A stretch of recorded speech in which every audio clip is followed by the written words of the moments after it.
Halo, salam kenal semuanya. Perkenalkan, nama saya Salimullah Tegar Sanubarianto dari Kantor Bahasa NTT, Badan Pengembangan dan Pembinaan Bahasa, Kementerian Pendidikan dan Kebudayaan. Kali ini kita akan belajar tentang ejaan. Namun sebelumnya, mohon maaf ya, karena aplikasi yang saya gunakan masih aplikasi coba-coba atau trial version. Latar belakang gambarnya mungkin agak mengganggu.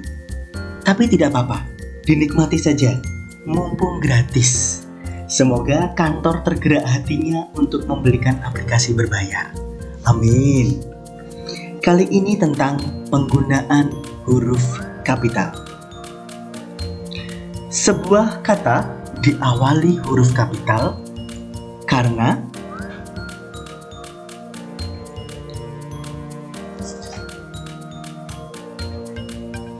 ada dua alasannya. Alasan yang pertama adalah karena posisi kata itu berada pada 1. Awal kalimat, 2. Awal kalimat dalam petikan langsung, dan yang ketiga, awal singkatan nama gelar. Misalnya, coba perhatikan 3 contoh kalimat ini. Kalimat yang pertama, kamu jahat. Kalimat yang kedua, cinta berteriak, kamu jahat Rangga. Kalimat yang ketiga, cinta berteriak, kamu jahat Rangga SH. Waduh. Perhatikan huruf K pada kata kamu di kalimat pertama dan juga kalimat kedua. Kemudian huruf S pada kata SH di kalimat yang ketiga. Mereka ditulis huruf kapital karena ada di awal kalimat, ada di awal kalimat dalam petikan langsung, dan huruf S dan juga H pada kata SH ditulis huruf kapital karena mereka adalah awal singkatan nama gelar untuk sarjana hukum.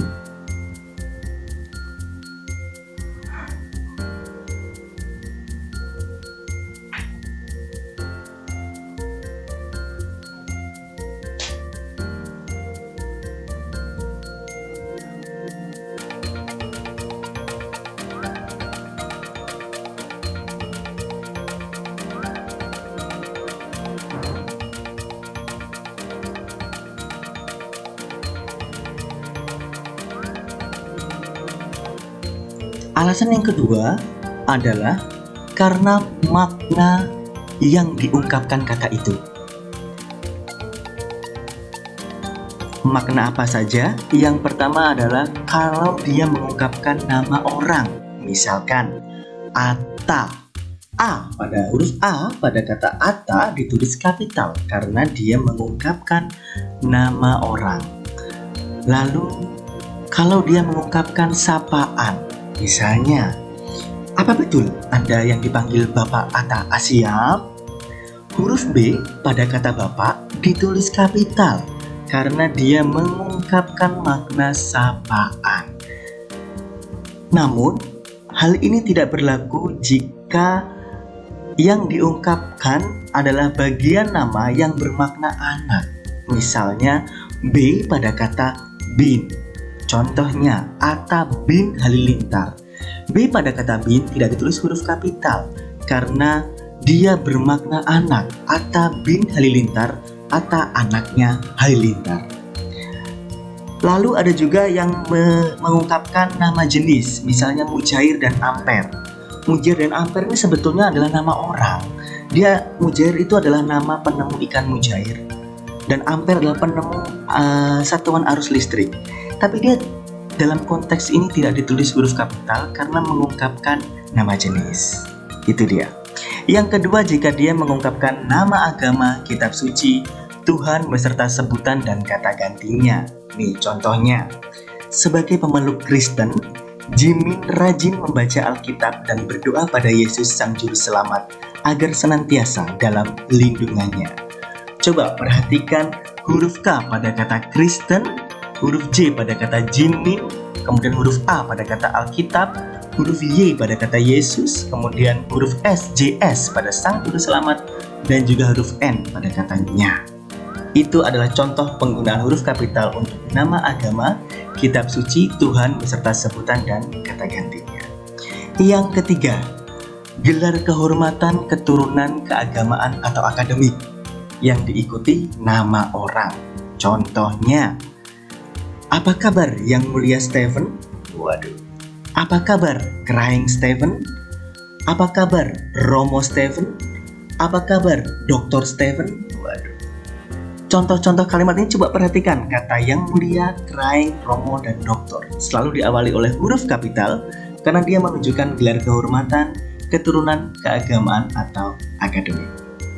Yang keempat, jika dia mengungkapkan jabatan dan pangkat yang diikuti nama orang, instansi, atau tempat tertentu. Contohnya nih, kami ucapkan selamat datang kepada Mas Menteri Nadiem Makarim, Menteri Pendidikan dan Kebudayaan, sekaligus Menteri Republik Indonesia termuda saat ini. Nah, kata menteri diawali huruf kapital karena di belakangnya ada nama orang, Nadiem Makarim. Kemudian, Menteri Pendidikan dan Kebudayaan juga ditulis kapital karena menunjukkan instansi.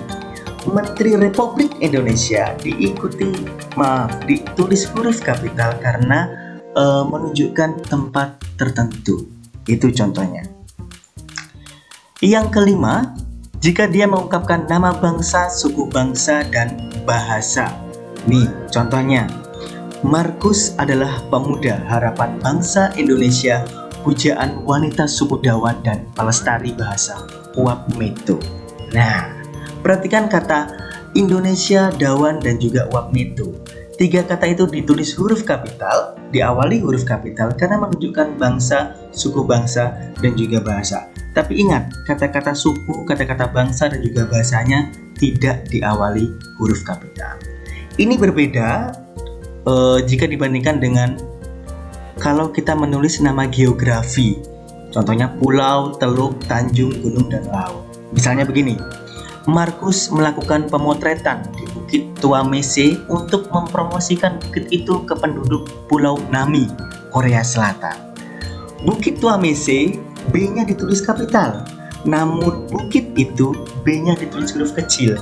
Mengapa? Karena Bukit Tuamese diikuti nama spesifik geografis, jadi dia ditulis huruf kapital. Begitu juga dengan Pulau Nami, karena ada nama naminya maka harus ditulis huruf kapital. Kalau bukit itu karena tidak diikuti oleh nama spesifik geografis, tidak ditulis huruf kapital.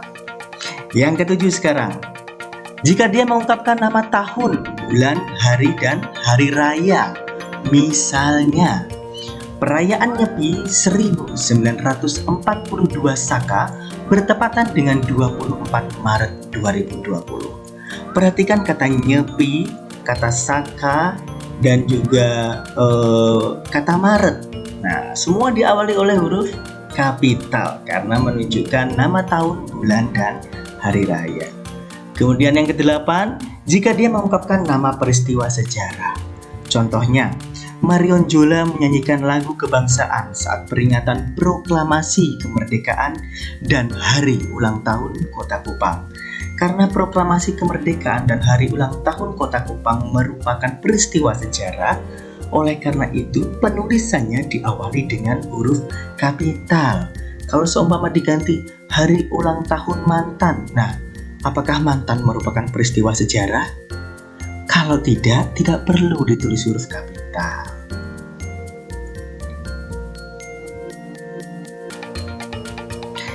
Yang kesembilan, jika dia mengungkapkan nama lembaga atau organisasi, kecuali pada nama itu ada kata tugas. Misalnya nih, Lisa Blackpink, aye ingin menjadi pegawai di Kementerian Pendidikan dan Kebudayaan. Coba fokus pada kata Kementerian Pendidikan dan Kebudayaan. Kementerian Pendidikan Kebudayaan diawali huruf kapital semua. Tapi kata dan di situ tidak diawali huruf kapital karena dia adalah kata tugas. Kemudian Untuk yang ke-10, jika dia mengungkapkan nama judul sebuah karya. Misalnya, Raditya Dika, penulis Marmut Merah Jambu, menulis skripsi tentang One Piece karya Eiichiro Oda dengan judul Hubungan Daya Beli Masyarakat Terhadap Komik dengan Kempisnya Kantong Mahasiswa di Akhir Bulan. Coba perhatikan, Marmut Merah Jambu adalah nama buku, One Piece adalah nama komik, Hubungan Daya Beli dan seterusnya adalah nama artikel ilmiah.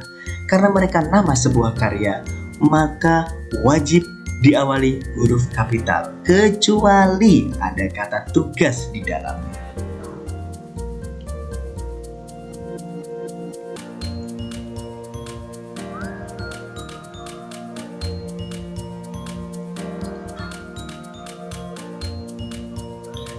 Ya, dan yang terakhir, jika dia mengungkapkan ajaran, mata pelajaran, dan nama Latin. Misalnya ini, Kakak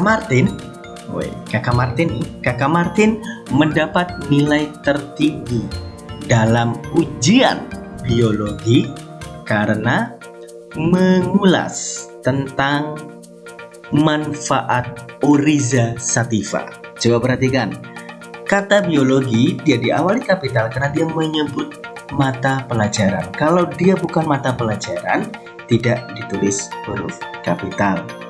Kemudian perhatikan ini, Oryza sativa. Oryza sativa, huruf O pada kata Oryza sativa ditulis kapital karena dia menyebutkan nama Latin dari padi. Tapi S-nya pada kata sativa tetap ditulis huruf kecil karena sesuai dengan aturan penamaan biologi dalam Pedoman Umum Ejaan Bahasa Indonesia. Ya, itu tadi alasan sebuah kata diawali huruf kapital. Ada dua ya, yang pertama karena posisinya dan yang kedua karena apa yang dia ungkapkan.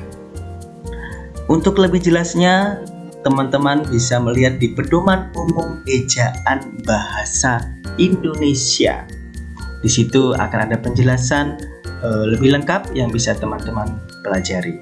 Baik, saya Salimullah Tegar Sanubarianto mengucapkan terima kasih. Utamakan bahasa Indonesia, lestarikan bahasa daerah, dan kuasai bahasa asing.